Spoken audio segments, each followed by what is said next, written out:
But yeah, and this is one more thing. Like I get guys come to me and they go, so what happens, Tate, if I try your stuff and she doesn't listen to me and she just walks and she leaves?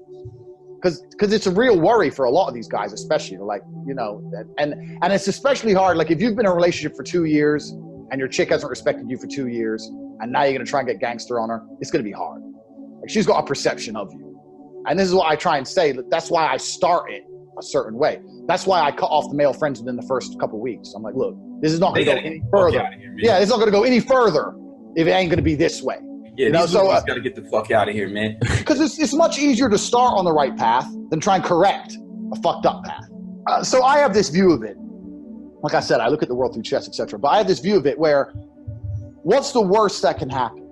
And the worst that can happen is she leaves. But I kind of sit and think, a lot of the guys, I get emails from guys, and the scenarios they're explaining to me, they're not worth having. You're like, oh, but she does this, she does this. I'm like, and you still want her, bro? Like, right. So you've got to have enough honor to go, you know what? I deserve better, I'm out. And at least you can walk with your head held high. And what might happen is you might shock her into changing. But she ain't expecting that. If she ain't expecting you to go, you know what? I had enough of you, bye. And mean it. That, you know, Trump, I'm a huge Trump fan, but Trump, he wrote the book. You are. I'm a Trump fan. So, but Trump wrote the book, The Art of the Deal, and he said the number one thing you need to know. His man wrote the book. You have to. He wrote the book. Oh yeah, true. Yeah. He said you have to be prepared to walk away from the table.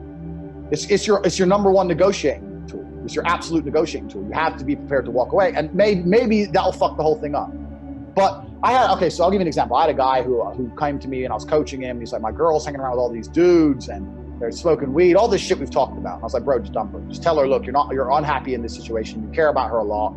You deserve it. This is not the kind of relationship you want to end up in a long term. You're not wasting your time, and just bail on her. And he goes, oh, but what if she sleeps with one of those guys? I was like, look, if at least that way you walk away with your head held high. If this carries on the way it's going, she's gonna cheat on you anyway. So what are you losing? People are so desperate to hold on to the girl for a couple extra weeks that they want to sacrifice all their honor and they want to sacrifice their negotiating position. Because if you walk away, it might make her sit and go, oh, fuck.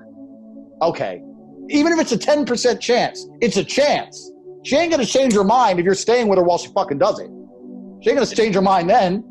So like a lot of people are afraid to walk away because they're like, oh, I might lose that exchange. And I say, yeah, but it's the only move you have on the board. You might lose the chess game, but it's the only move that makes any kind of sense.